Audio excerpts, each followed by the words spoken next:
जोड़ेंगे दोनों हाथ, झुका लेंगे माथ और करेंगे साथ में कनिष्ठ परमात्मा का स्मरण। नमो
राजू भैया हम कैसे जी रहे होते?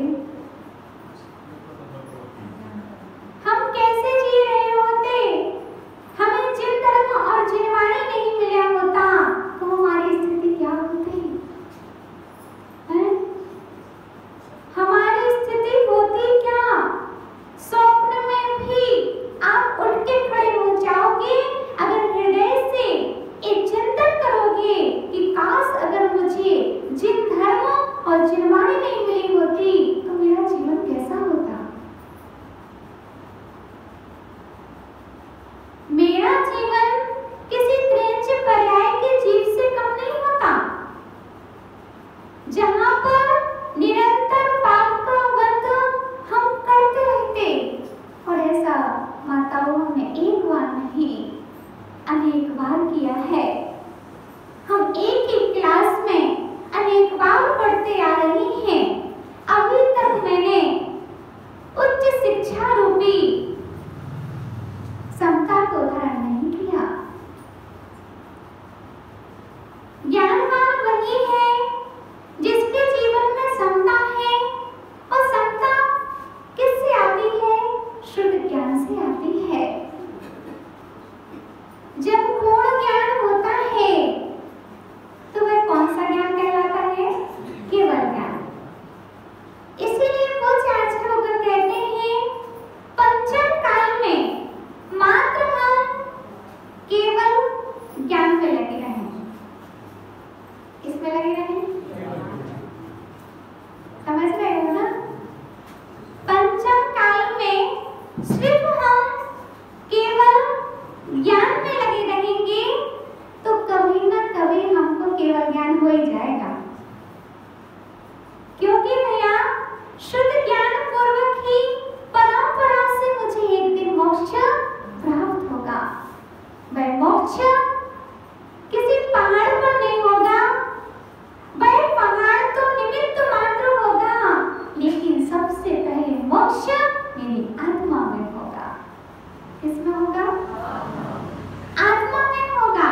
इसीलिए पूज्य आचार्य भगवान कह रहे हैं कि निज को समझो अगर जिन बनना हो तो। निज को समझो अगर जिन बनना हो तो, और पर में उलझो अगर जिन बनना हो तो। क्या? जिन बनना हो तो निज में आओ, और जिन बनना हो तो फिर पर में जाओ। मेरा जीवन सबसे पहले मेरे लिए है। मेरा जीवन सबसे पहले किसके लिए है? प्रश्न है, बोलो ना। हमसे कोई बुराई हो गई क्या? नहीं है ना? फिर बोलो। सबसे पहले मेरे जीवन का अधिकार किसके लिए है? स्वयं के लिए है। हम भगवान से प्रतिदिन एक ही बात कहते हैं कि भगवान मुझे इस पंचम काल में वह शक्ति नहीं चाहिए कि हम दूसरों को समझा पाए या उसको समझ पाए, उसके बारे में जान पाए। मुझे पंचम काल में भी वह शक्ति प्रदान करो भगवान कि आपकी आराधना से ये आपकी आराधिका सिर्फ अपने आप को जान ले। किसको जान ले? जो सबको जान रहा है, और निज को जिसने नहीं जाना है उसका जानना ना जानना बराबर है। प्रिय आत्मन, इसीलिए पूज्य गुरुवर हमारे कुंद भगवंत ने हमारे लिए अपनी कुंदन से वाणी में बताया है कि निश्चय नहीं भी उपादेय है, व्यवहार नहीं भी उपादेय है। जब हम चलते हैं तो कितने पैर से चलते हैं? नमन भैया चल के बता दो। खड़े हो जाओ नमन भैया। हाँ, चल के आओ। आप दो पैर से क्यों नहीं चल रहे? एक से चलते नहीं बनता। एक आप चलो, फिर से चलो। एक कितने से चल रहे? दोनों। एक से चल रहे। एक पैर आगे होता है, एक पीछे होता है। पीछे होता है। प्रैक्टिकल हो गया। एक समय में कितने पैर से चल रहे? एक पैर से चले, एक मुख्य हो गया, एक गौण हो गया। अभाव नहीं हुआ है, अभाव नहीं हुआ है।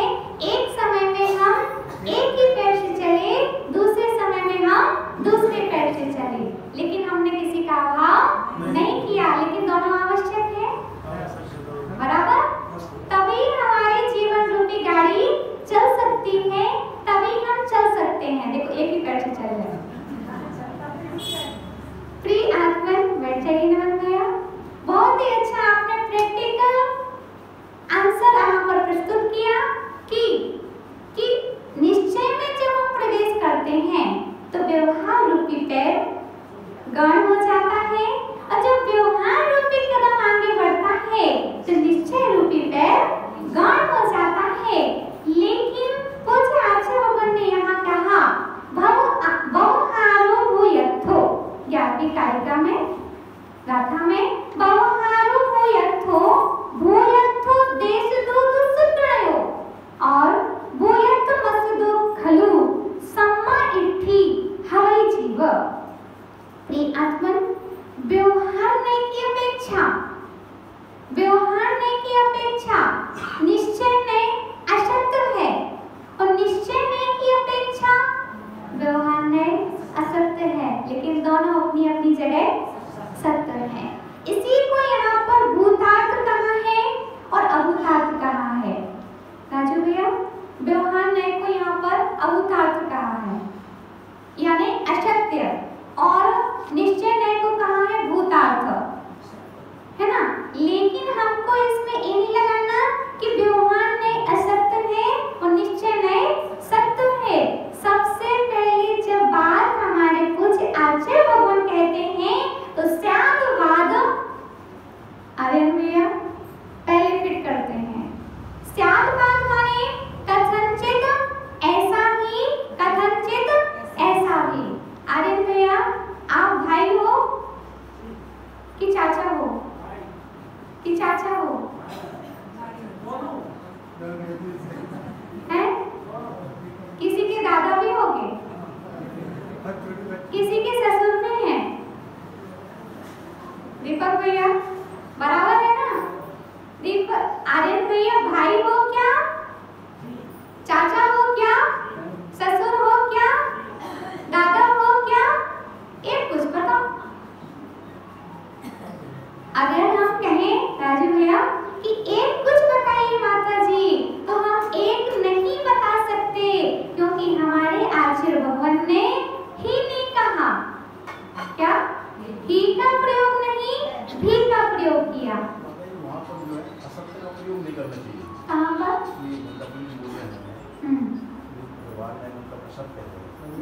निश्चय असत्य शब्द नहीं आएगा वहाँ पर, मतलब ये आएगा कि सत्य नहीं है। असत्य होना अलग बात है और सत्य नहीं है ये अलग बात है। यहाँ पर जो दूसरी गाथा आई है, यहाँ पर लिखा हुआ है व्यवहार नय को अभूतार्थ और शुद्ध नय को भूतार्थ सत्यार्थ कहा है ना। टीका में लिखा है सत्यार्थ और असत्यार्थ। हाँ, सत्यार्थ मीन्स होगा कि अभूतार्थ बोला है यानी जीव, और अर्थ यानी प्रयोजन। हाँ, जो जीव के प्रयोजन के लिए नहीं, किस अवस्था में नहीं है। अब यदि अपन उसको असत्य बोल देंगे, मान लीजिए भगवान की दिव्य ध्वनि खिलती है, हाँ, उसको किस न्याय से बोलेंगे? हाँ बता रहे। व्यवहार नहीं। देखो, भूतार्थ सत्यार्थ कहा, जिसका विषय विद्यमान ना हो वह असत्यार्थ है ना। असत्यार्थ हो उसे अभूतार्थ कहते हैं, ठीक है। उसका अभिप्राय ऐसा नहीं है कि शुद्ध नय का विषय अवैध एकाकार रूप नित्य द्रव्य है, इसकी दृष्टि में भेद नहीं दिखता, इसीलिए इसकी दृष्टि में भेद अविद्यमान असत्यार्थी कहना चाहिए। अपेक्षाकृत यहाँ पर कथन किया है, अपेक्षा रहित कथन नहीं किया है, क्योंकि सत्य का सत्य ऐसा होता क्या है कि असत्य का पर्यायवाची झूठ भी होता है। देखो, शब्दानाम अनेकार्था, क्योंकि नए जितने भी हैं, हाँ, आचार्य स्वामी ने मतलब सिद्ध किया है 7 प्रकार के हैं। प्रमाण नई रतियों, हाँ, किसी वस्तु का परिचय प्रमाण से होता है और नए बोला है तो उसको असत्य हो ही नहीं सकता। असत्य नहीं है, इसको हम झूठ वाले असत्य से, वो सत्य नहीं है, हाँ, उस अपेक्षा से सत्य नहीं है, बस ये बोला है। हाँ, अब इसकी अपेक्षा देखें, हाँ, इसकी अपेक्षा अगर हम देखते हैं तो देखो 7 प्रकार के नय होते हैं और जावधियम वचनवादा तावधियम नयवादा, जितने प्रकार के साथी नहीं होते हैं, जितने प्रकार के वचन होते हैं उतने प्रकार के नय होते हैं। लेकिन हम ऐसा नहीं कह सकते कि सत्य ही है और ये असत्य ही है। ही का प्रयोग हमारे आचार्य भगवंतों ने नहीं किया है, भी का प्रयोग किया है। कथनचित ऐसा ही और कथनचित ऐसा भी। कथनचित आर्यन भैया आप चाचा हो और किसी अपेक्षा से आप भाई हो, किसी अपेक्षा से आप ससुर जी हो, किसी अपेक्षा से आप क्या हो, दादा भी तो हो, प्रिय आत्मन।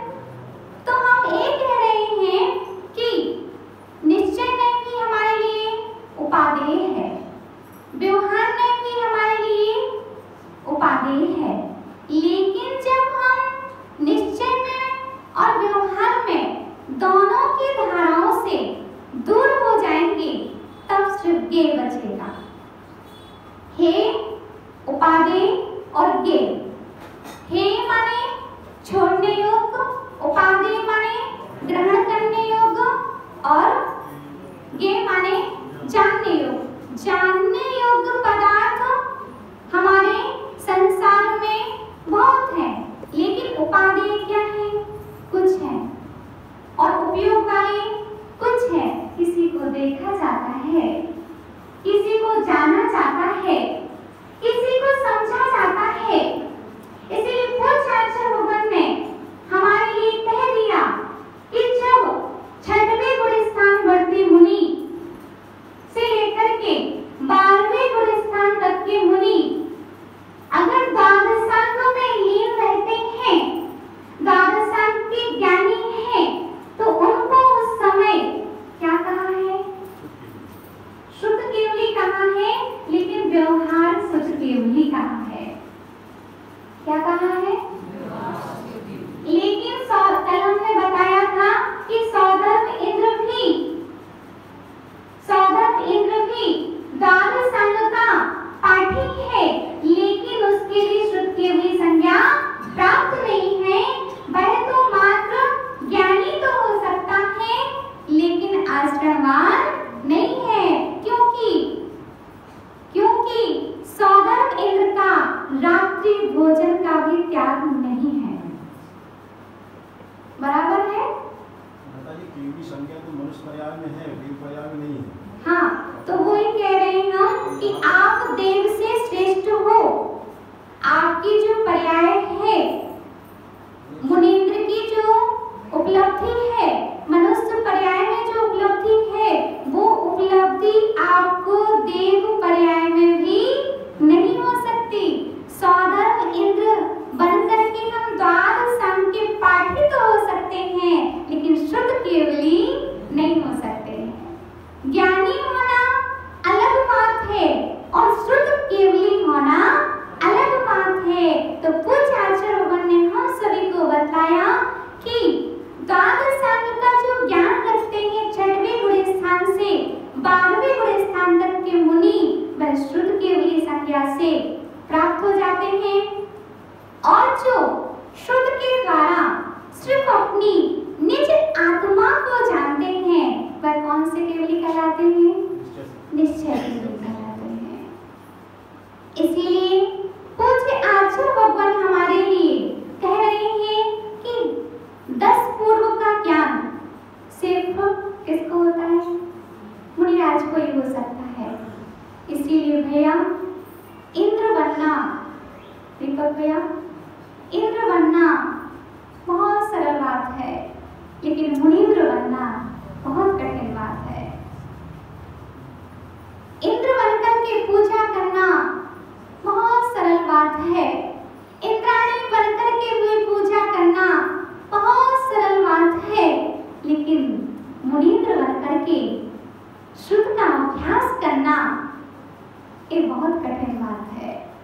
पंचम काल में भी इस धर्म पर विश्वास है, इसलिए छोटी छोटी उम्र में इस मार्ग पर साधु बढ़ते चले जा रहे हैं। जहां पर रात्रि भोजन का त्याग नहीं है जीवों का, वहां पर मुनिराज एक टाइम भोजन करके अपनी साधना में लीन है।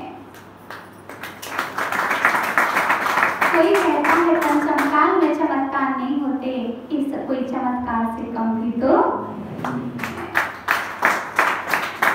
आपका कोई बेटा 25-28 साल का हो, उससे हम रात्रि भोजन त्याग नहीं करा पाते और हमारे दिगंबर यति इस भूमि पर पद विहार करके चलते हैं, एक कोई चमत्कार से कम नहीं है।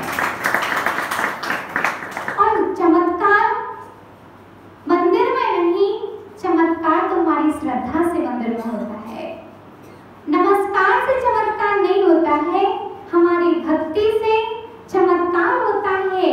मंदिर में अगर हमारी आस्था है, हमारा विश्वास है, तो चमत्कार निश्चित है। हमारे बनते बनते काम कभी कभी बिगड़ जाते हैं और बिगड़े बिगड़े काम कभी बन जाते हैं। किसकी भक्ति से, इसकी आस्था से, अपने भगवान पर विश्वास करने से। इसीलिए पूज्य आचार्य कह रहे हैं कि पूरे शुद्ध ज्ञान पर विश्वास करना, पूरे द्वाद संग पर विश्वास करना, जितनी जिनवाणी है उस पर विश्वास करना। एक अक्षर पर अगर हमारी श्रद्धा नहीं रही, एक अक्षर पूरे द्वाद संग का ज्ञान के पहले अगर एक अक्षर की भी हमारी श्रद्धा में कमी रही, तो हम सम्यक दृष्टि नहीं कहलाएंगे, हमको आज्ञा सम्यक नहीं होगा। इसीलिए जो हमारे सर्वज्ञ ने कहा है वो सत्य ही है, दोनों अपनी जगह सत्य है। व्यवहार नय भी सत्य है, निश्चय नय भी सत्य है, और सत्य से ऊपर सिद्धि ही है। सत्य में प्रवेश कर जाओगे तो बार बार सत्यम सत्ता नहीं करना पड़ेगा। जिसको सत्य का ज्ञान होता है वो फिर बार बार सत्यम सत्ता नहीं करता है, और निज आत्मा में पढ़ करके वह तो सीधा संयम धारण करता है। नमन भैया, कोई बात नहीं, कोई बात नहीं, आप इस बार फंस गए, फंस जाओ, लेकिन ये भावना नमन भैया नमन करके करना कि अगले जन्म में मैं बनूं तो बाल ब्रह्मचारी मुनि ही बनूं। क्योंकि कीचड़ में पैर डालना अच्छी बात है क्या? और डाल के अगर हमने निकाल लिया है तो ये सबसे बड़ी इस जीवन की महान बातें हैं। आप देख रहे हैं यहाँ पर 3 माता जी विराजमान हैं जो इस कीचड़ में पैर डाल करके भी इस मार्ग पर आ चुकी हैं। ये माता जी निरंतर स्वाध्याय करती हैं, जिनका नाम स्वाध्याय श्री है। ये हमेशा स्वाध्याय ही करती रहती हैं, और यहाँ पर संस्तुति श्री माता जी हैं, एक हमेशा अपने ज्ञान ध्यान में लगी ही रहती हैं। इनकी बेटी आचार्य विद्यासागर जी महाराज के संग में शैलमती माता जी के रूप में साधना करती है। और किसी का तो नाम साधना होता है, और हमारी माता जी का नाम भी साधना है, तो साधना के पद पर लगी है। 24 तीर्थंकर में से 5 ही बाल ब्रह्मचारी है। कितने हैं? 5 ही बाल ब्रह्मचारी हैं। आप लोगों की संख्या ज्यादा है, तो इसलिए ये बहाना मत किया करो कि हमारा विवाह हो गया। क्या हमारा विवाह हो गया तो हम कुछ नहीं कर सकते? अरे वह 96,000 को छोड़ सकते हैं, आप एक को छोड़ने की भावना रख लो। आत्मन, जिस दिन मुझे आत्मा का बोध हो जाएगा उस दिन सब हे हो जाएगा। जब तक आत्मा का बोध नहीं है तब तक परद्रव्य मुझे उपादेय लग रहा है।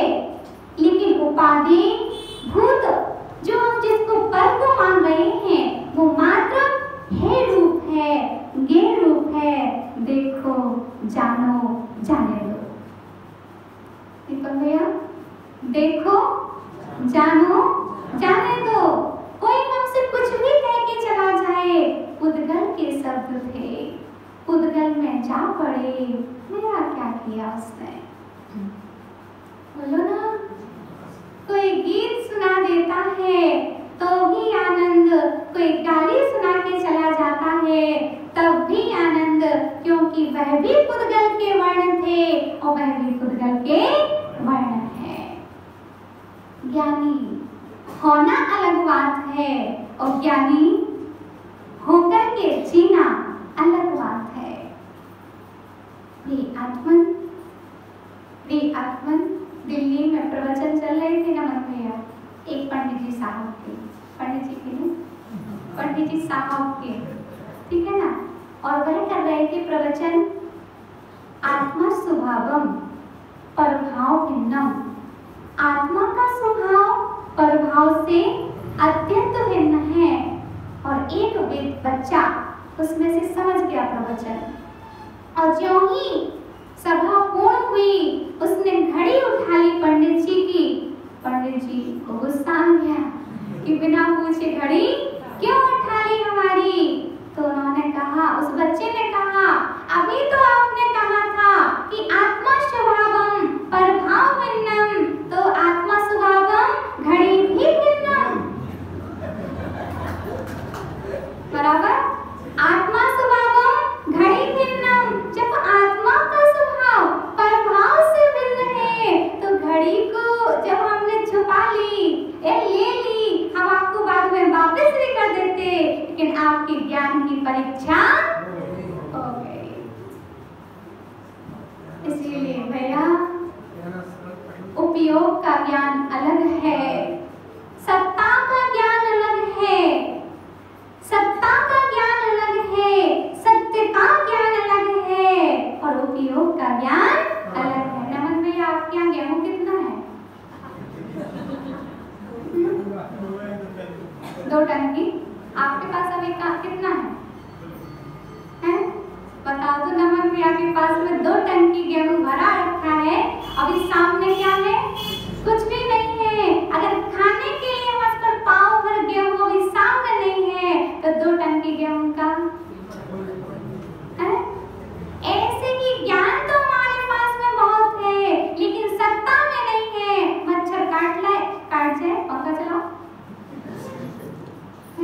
हम देखते हैं वहां से प्रवेश करते लोगों को, सबसे पहले वो इधर दर्शन नहीं करते, ऊपर दर्शन करते हैं।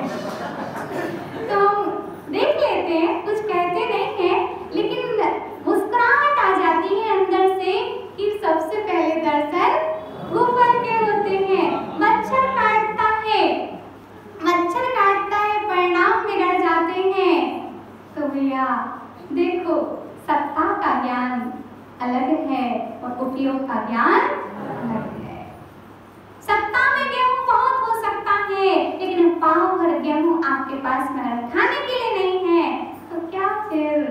ऐसे ज्ञान तो बहुत है लेकिन उपयोग में नहीं है, तो फिर क्या करेंगे? इसलिए सत्ता के गेहूं को उपयोग में लाओ। क्या करो?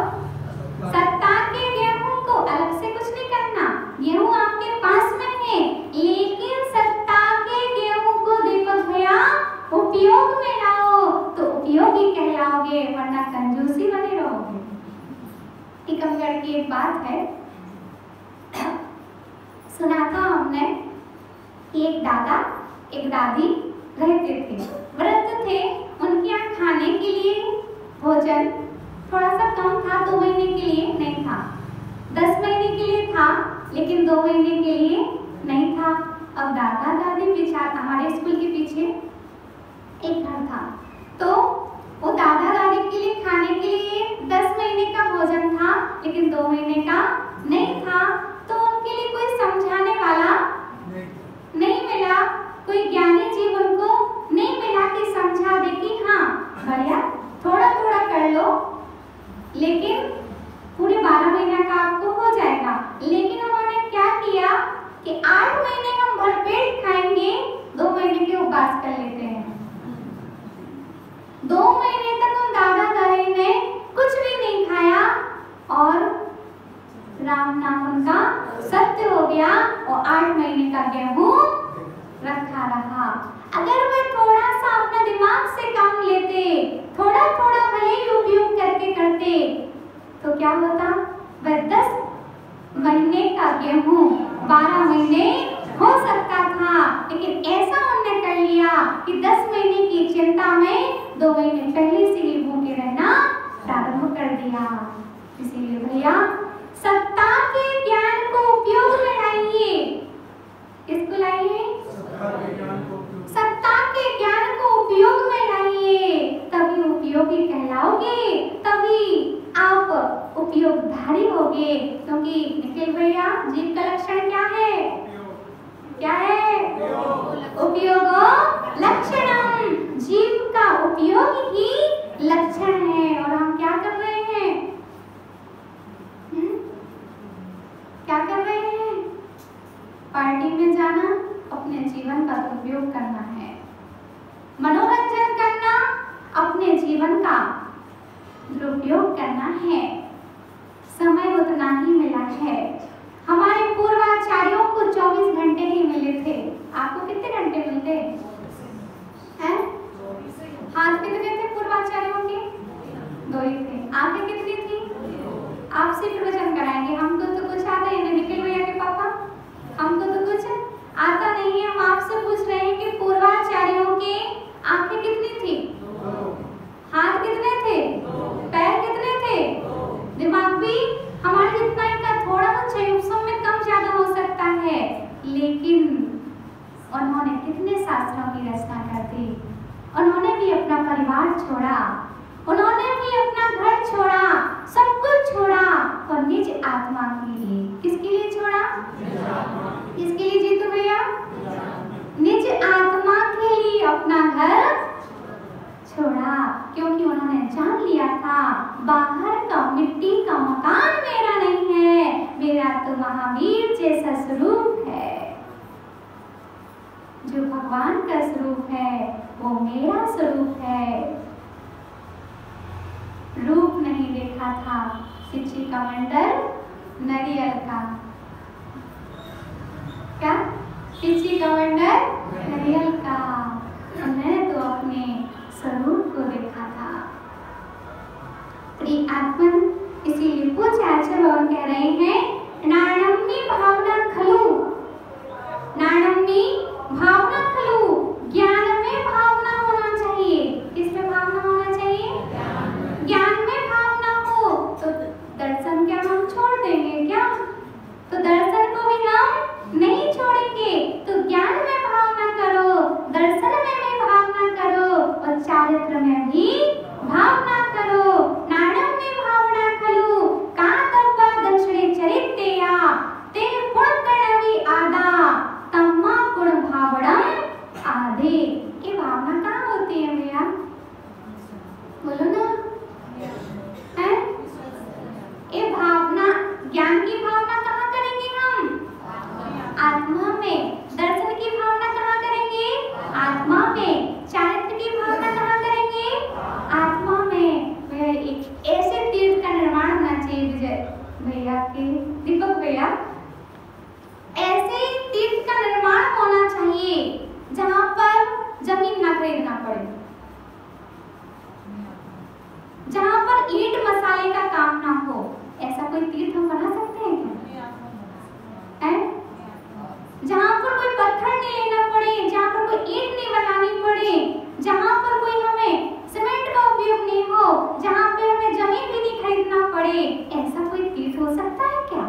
विध निर्वाण पाना है। अगर इन 3 तीर्थ का निर्वाण हो जाएगा, क्या इन 3 तीर्थ का निर्वाण मेरी आत्मा रूपी भूमि पर हो जाएगा, तो मुझे 3 लोक के स्वामी बनने से कोई रोक नहीं। जब आपको स्वामी बनने से कोई नहीं रोक सका, क्या कितने महाराज जी आए होंगे नमन भैया? एंड आपके विवाह के पूर्व, आपके विवाह के पूर्व कितने स्वामी आए होंगे जिन्होंने आपको समझाया होगा नमन भैया विवाह मत कर, विवाह मत कर। लेकिन कोई बात नहीं, अगले जन्म में अपन बाल ब्रह्मचारी मुनि बनेंगे। प्रिय आत्मन, कितने स्वामी ने हमको समझाया होगा, कितनी माता जी ने हमको स्वामी समझाया होगा, लेकिन स्वामी हम बन गए कि नहीं? एक के स्वामी हम बन गए। जब सबके समझाने पर हम नहीं माने और एक के स्वामी बन गए, तो क्या हम सबके मना करने पर 3 लोक के स्वामी नहीं बनेंगे? भले ही हमें 3 लोक के जीव बना करें, लेकिन मुझे तो 3 लोक का स्वामी बनना है। मुझे किसी की बातों में नहीं आना। हम आपसे बिल्कुल नहीं कहते कि आप आलू का त्याग करो। हम तो सबसे पहले आपसे यही कहते हैं कि अपनी मिथ्या धारणाओं का त्याग करो, क्योंकि मांस खाने का जितना पाप लगता है, उससे कई करोड़ गुना मिथ्यात्व का पाप लगता है। मिथ्यात्व को हटाइए, सम्यत्व में आइए, असिद्धा को हटाइए, श्रद्धा में आइए। कन्वर्ट करना है सिर्फ क्या, इस पेन ड्राइव का डाटा इसमें डालना है। क्या करना है? इस पेन ड्राइव का डाटा इस पेन ड्राइव में डालना है। डाटा आपका सुरक्षित रहेगा बस, लेकिन आपको क्या करना है? थोड़ा सा तो कर्म करना है। वीडियो को ऑडियो बदल दो, वीडियो को ऑडियो में बदल दो। प्रिय आत्मन, अपने आप को सबसे पहले हम अपना इस जीवन में श्रावक तो अपने आप को बना सकते हैं। मुनि बन पाओ या ना बन पाओ, लेकिन सच्चे श्रावक तो हमको बन जाना ही चाहिए, क्योंकि हम श्रावकाचार तो नहीं पढ़ते हैं और मूलाचार का उपदेश हम देने लगते हैं। इसीलिए सबसे पहले हम श्रावकों से यही कहना चाहेंगे कि हर एक श्रावक को चारों अनुयोग पढ़ने चाहिए हैं। कितने अनुयोग पढ़ना चाहिए? चारों अनुयोग पढ़ना चाहिए, क्योंकि अगर प्रथमानी योग हमने एक कह के छोड़ दिया तो उसमें क्या है? उसमें तो श्रृंगार रस है, उसमें तो कहानियां हैं। क्या है? उसमें तो कहानियां हैं। किससे हैं भैया? उसमें अकबर बीरबल की कहानी नहीं है, उसमें तो वीत राग विज्ञान की कहानियां हैं। हम मना करते हैं कहानी सुनाने को, लेकिन किस कहानी को? अकबर बीरबल की कहानी सुनाने को, क्योंकि वे मेरे उदाहरण, महापुरुष का ही उदाहरण देना। जब भी उदाहरण देना चाहिए है, महान पुरुष का उदाहरण देना चाहिए, और मेरे लिए उदाहरण श्री रामचंद्र है, बैरागी रामचंद्र है। मेरे लिए उदाहरण महावीर है, मेरे लिए उदाहरण आदिनाथ है, मेरे लिए उदाहरण कोई धारी नहीं है। मेरे लिए उदाहरण तो मात्र धारी है, कोई स्त्रीधारी मेरे लिए उदाहरण नहीं है। मैं तो ईश्वर को जो अपने आप में प्रवेश पाता है, उसी का ध्यान करता है, मैं तो उसकी श्रद्धा करता हूँ। प्रिय आत्मन, तो ज्ञान तीर्थ का निर्माण होना चाहिए, दर्शन तीर्थ का निर्माण होना चाहिए, चारित्र तीर्थ का निर्माण होना चाहिए। तो भैया हम व्रत तो ले लेंगे, लेकिन व्रतों को स्थिर कैसे रखेंगे? तो आचार्य भगवान श्री विद्यासागर जी से पूछा, आचार्य श्री का मिलन हुआ तो उन्होंने कहा एक एक व्रत की 5-5 भावनाएं हैं, उनकी प्रतिदिन माला फेरनी चाहिए। अब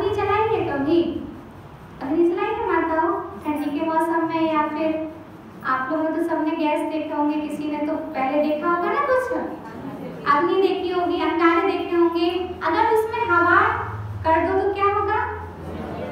और अच्छी, इसको धोंकना बोलते हैं ना, क्या बोलते थे? और पंखे को क्या बोलते थे? बिजना, है ना। तो बिजना से हवा करते हैं उस अग्नि को, तो क्या हो जाती है? और बढ़ जाती है। और उसी हवा से कभी कभी अग्नि बंद भी हो जाती है। एक फूकनी जैसी कुछ आती थी लोहे की, तो हाँ, तो उससे ही आगी जलाते थे और उसी से बुझाते भी थे। तो वो आचार्य भगवान कहते हैं कि जो व्रत है वो एक अग्नि की तरह है और भावना हवा की तरह है। और अगर हम अग्नि में हवा देते रहेंगे भावनाओं की, तो हमारी भावना एक दिन मुझे भगवान बनाएंगे। लेकिन अगर हमने भावनाएं अच्छी सम्यक भावना की अपेक्षा हमने दूसरी भावना भर दी, तो फिर वही अग्नि, वही हवा रहेगी, लेकिन बुझा देंगे हम। आत्मन, इसीलिए कभी किसी को दीक्षा लेने से मत रोकना। क्या? कभी किसी को दीक्षा लेने से मत रोकना, किसी को आगे बढ़ने से कभी नहीं रोकना। क्योंकि अगर जिसको हमने रोक लिया तो समझ लीजिए जो बालक, जो बालिका माता जी महाराज जी बनने वाले थे, उनको हमने घर रूपी पिंजरे में सदा के लिए बंद कर दिया। उतना ही पाप लगेगा जितना हमने एक मिराज को कैद में रखा है। इसीलिए किसी को हम नहीं बढ़ सकते, तुम बढ़ो। इस प्रकार दीक्षाएं होती है ना, तो पूज्य आचार्य श्री बोलते हैं कि दीक्षा दी जाए, तो आप लोग क्या बोलते हैं? निखिल भैया क्या बोलते हैं? दीक्षा दी जाए। लेकिन भैया जब पूछते हैं आपके बेटे को दी जाए, आपकी बेटी को दी जाए, तो फिर नहीं, नहीं भैया, हम तो खुद फंसे हुए हैं। दूसरों को फंसाने का काम हम बिल्कुल भी ना करें, हम स्वयं करें और दूसरों को तारें। तभी इस महावीर के तीर्थ को हम जयवंत करा पाएंगे। क्योंकि जयवंत बनाना है तो मुझे ज्ञान में भावना करनी पड़ेगी, दर्शन में भावना करनी पड़ेगी, चारित्र में भावना करना पड़ेगी और तीनों में भावना में, व्रतों में भावना की हवा करते रहेंगे तो हमारे व्रत बढ़ते रहेंगे। क्योंकि भैया शुद्ध केवली कोई देशव्रती नहीं होता, शुद्ध केवली कोई अणुव्रती नहीं होता, शुद्ध केवली कोई माताजी नहीं होती। शुद्ध केवली तो छठवें से लेकर के 12वें स्थान तक के मुनि होते हैं। अगर मुझे शुद्ध केवली बनना है तो स्वाध्याय करो। किसको बनना है शुद्ध केवली? कि सासू बनते रहना है कि बहू बनता रहना है? बोलो क्या बनते रहना है? अगर मुझे शुद्ध केवली बनना है तो आज का शुद्ध ज्ञान मुझे कभी ना कभी शुद्ध केवली अवश्य बनाएगा। इसलिए स्वाध्याय में प्रसन्न रहो। प्रसन्न किससे होना चाहिए? अच्छा, मन को प्रसन्न करने के लिए क्या करना चाहिए? आर्यन भैया सही में मन को प्रसन्न करने के लिए सबसे पहले क्या खोलना चाहिए? शास्त्र की टीवी की मोबाइल? आचार्य भगवान ने कह दिया मनः प्रसाद्यम श्रुत्यहि, मनः प्रसाद्यम श्रुत्यहि, मन को शुद्ध से प्रसन्न करना चाहिए। अब मन शुद्ध से प्रसन्न नहीं हो रहा तो समझ लीजिए शुद्ध केवली हम बनेंगे कैसे? जिन जिन का यहाँ पर मन लग रहा है वो समझ लीजिए अपनी शुद्ध केवली पर्याय में पहुंचने की तैयारी कर रहे हैं। आज का शुद्ध ज्ञान आपको कल केवल ज्ञानी बना सकता है। आज का प्रवचन आपको निर्वाण में कारण बन सकता है। शेर ने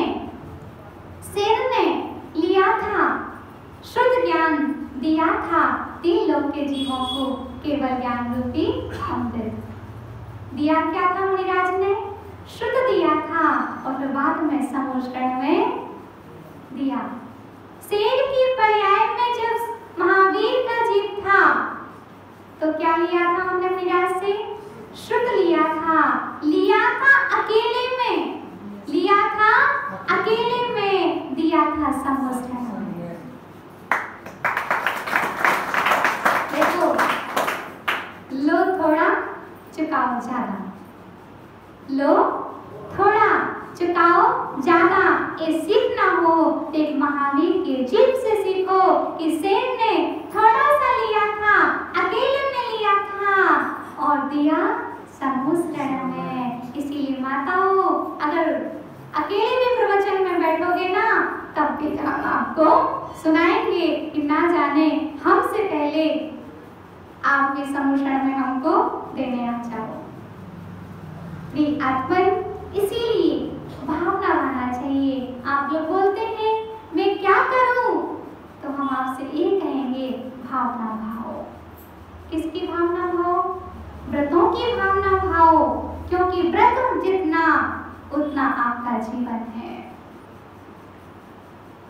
संयम हमारे लिए सैन्य के बीच में उत्पन्न करता है।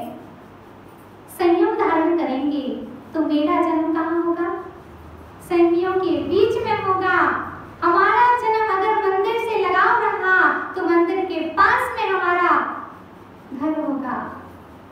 अगर मंदिर हमारे लिए दूर रह करके पास लगता है तो हमको ये समझ लेना चाहिए कि मोक्ष मेरे निकट है।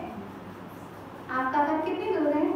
दूर है ना, लेकिन मंदिर पास लगता है ना, तो समझ लीजिए कि आपके मोक्ष निकट है। और अगर पास में रहते हुए भी हमको मंदिर दूर लगता है तो समझ लीजिए मेरा मोक्ष दूर है। मंदिर दूर लगे तो समझ लीजिए मोक्ष दूर है, और मंदिर पास लगे तो समझ लीजिए पास है। पास तो होना पड़ेगा। पास आओगे तो पास हो जाओगे। क्या पास आओगे? किसके पास आना है? अपनी आत्मा में पास आना है, आत्मा के पास में आना है, आत्मा में प्रवेश करना है तो पास हो जाओगे। और बाहर ही बाहर रहोगे तो फेल ही होते रहोगे। अब फेल होना है कि पास होना है? हैं? पास होना है तो पास में आना पड़ेगा। जब भी दूध पी सकते हो माँ का, जब माँ के पास में आओ। माँ तभी स्नेह करेगी जब बच्चा पास में आएगा, और पास में बच्चा ना आए और स्नेह चाहे तो फिर स्नेह मिलने वाला नहीं है। बाहर रहने वाला विदेश में बेटा, आप उसको कह तो सकते हो कि मेरा बेटा विदेश में पढ़ता है, और एक बेटा आपका घर में रहता है। दो बेटे हैं मेरा, दीपक भैया, दो बेटे हैं। एक बेटा विदेश में जॉब करता है, मेरा बेटा क्या है? जॉब करता है। एक बेटा घर पे है। कहाँ है? घर पे है। लेकिन जब आपका सिर दर्द होगा ना तो कौन सा बेटा काम में आएगा? हैं? हाँ भाई, एक ऐसा बेटा है जो विदेश में जॉब कर रहा है कि पेड़ तो खड़ा है पहाड़ के ऊपर। कहाँ है? पहाड़। हमारे पास में राजू भैया पेड़ भी है, लेकिन वह कहाँ पर है? पहाड़ के ऊपर है। उसमें बहुत सारे फल भी लगे हैं। क्या है? वृक्ष भी देखा है, पहाड़ भी देखा है, और पहाड़ के ऊपर फल भी देखे हैं, लेकिन बहुत ऊंचाई पे है। आप देख तो सकते हो लेकिन खा नहीं सकते हो। ऐसे ही आप कह सकते हो कि मेरा बेटा विदेश में है, जॉब कर रहा है, लेकिन जब आपको सिर दर्द होगा, आपको बुखार आएगा, तब कौन सा बेटा काम आएगा? घर की तुलसी, घर की नीम भले ही कड़वी हो, लेकिन बुखार में वही काम में आएगी। भले ही आप मीठा खाते रहो, मीठा को अच्छा मानो, लेकिन डायबिटीज हो जाएगी तो फिर डॉक्टर की मानोगे, हमारी नहीं। इसीलिए प्रिय आत्मन, जो दिखता है वो अपना होता नहीं, जो दिखता नहीं वह अपना ही होता है। भैया सत्य है, बराबर है। जो दिखता है वो अपना होता नहीं, जो नहीं दिखता है वो सबसे अपना होता है। इसकी सेवाएं मुझको दिख रही हैं, लेकिन हम देख करके अनदेखा कर रहे हैं। वह आपका साथ देता है, और जो पहाड़ पे है यानी विदेश में है। एक सूत्र अभी किसी ने हमको बताया था बिहार में कि पढ़ता भारत है, बढ़ता अमेरिका है। पढ़ेगा भारत और बढ़ेगा अमेरिका, पढ़ेगा भारत बढ़ेगा अमेरिका। अरे पढ़ करके हम वहाँ चले जा रहे हैं और यहाँ की सभ्यताएं लुप्त करते जा रहे हैं। संस्कार के नाम पर शून्य आ रहा है, शिक्षा बढ़ रही है, संस्कार घट रहे हैं। इसलिए आचार्य भगवान ने हमको कहा कि संस्कार प्लस शिक्षा इक्वल टू सफलता। संस्कार नहीं तो शिक्षा किसी काम की नहीं, और संस्कार है और शिक्षा है तो फिर सोने में सुहागा है। ऐसी ज्ञान भी है, सत्ता में भी ज्ञान है, उपयोग में भी ज्ञान है, फिर तो केवल ज्ञान होने से कोई हमको रोक नहीं सकता। इसीलिए प्री आत्मन एक पेज तो हमको पढ़ना चाहिए अगर हम जैनी हैं तो। क्या आनंद भैया, सिर्फ एक लाइन पढ़ना आप जिनवाणी की। निखिल भैया, सिर्फ हम नहीं कहेंगे कि ज्यादा आप एक पेज पढ़ना, हम तो आपसे कह रहे हैं सिर्फ जिनवाणी की एक लाइन पढ़ना। आप में परिवर्तन आएगा। किससे आएगा? सिर्फ श्रुत से परिवर्तन आता है। इसलिए पूज्य आचार्य भगवान ने कहा कि हमारे लिए ध्यान तीर्थ, ज्ञान तीर्थ, दर्शन तीर्थ, चारित्र तीर्थ का निर्माण करना है तो मुझे निज आत्मा में ही करना है, क्योंकि निज आत्मा को ही निर्वाण होना है। क्योंकि द्रव्य कितनी होती है? कितनी होती है? तत्व कितने होते हैं? अस्थिकाय कितने होते हैं? पदार्थ कितने होते हैं? इसमें से जितने जीव हैं, है ना, 6 द्रव्य में से जीव द्रव्य निकाल लो, 7 तत्व में से 7 में से जीव तत्व निकाल लो, 5 अस्थिकाय में से जीव अस्थिकाय निकाल लो, पदार्थ में से जीव वाला पदार्थ निकाल लो, और सभी चीजों को ना तो मोक्ष होना है ना ही स्वर्ग होना है। अगर किसी को स्वर्ग और मोक्ष होना है तो जीव द्रव्य को मोक्ष होना है, जीव द्रव्य को स्वर्ग होना है, और जीव द्रव्य को ही केवल ज्ञान होना है। जीव अस्थिकाय का ही कल्याण होना है, 7 तत्व में से जीव तत्व का ही कल्याण होना है, 9 पदार्थ में से जीव पदार्थ का ही कल्याण होना है, और जीव अस्थिकाय का ही कल्याण होना है। उद्गल, धर्म, अधर्म, आकाश, काल, इनका कुछ भी हम नहीं कर सकते। जिसमें संपूर्ण में हम कुछ कर सकते हैं तो उसमें हमको प्रयत्न करना चाहिए और आत्मा में रमना चाहिए। ज्ञान में भी भावना करो, दर्शन में भी भावना करो, और चारित्र में भी भावना करो, और इनकी भावनाएं निरंतर बढ़ाते रहो तो ये हमारा वृक्ष निरंतर होता रहेगा, बढ़ता रहेगा।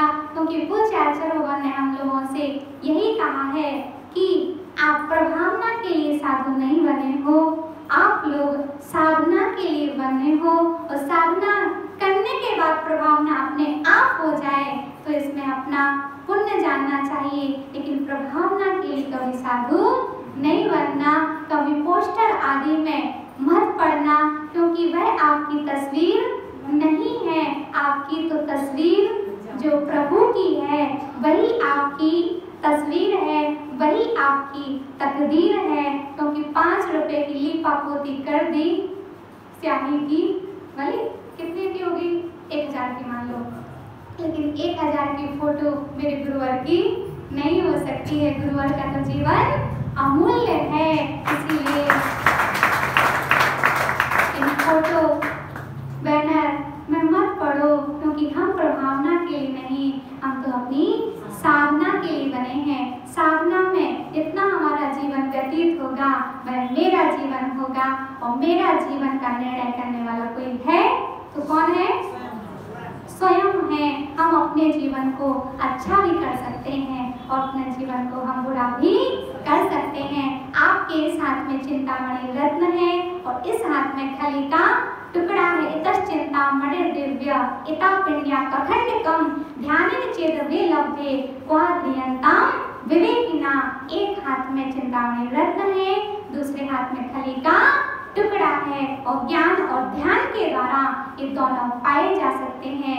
ज्ञानी जीव वही होता है जो चिंतामणि रत्न स्वीकार करता है, खली का टुकड़ा नहीं। ऐसी मेरी आत्मा चिंतामणि रत्न के समान है और ये शरीर खली के टुकड़े के समान है।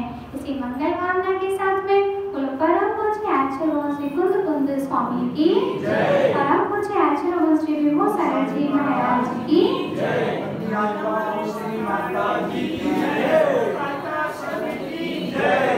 श्वास श्वास में तुझे बसाई भेजने वाली माँ, बारे बारे हमें शीश झुकाए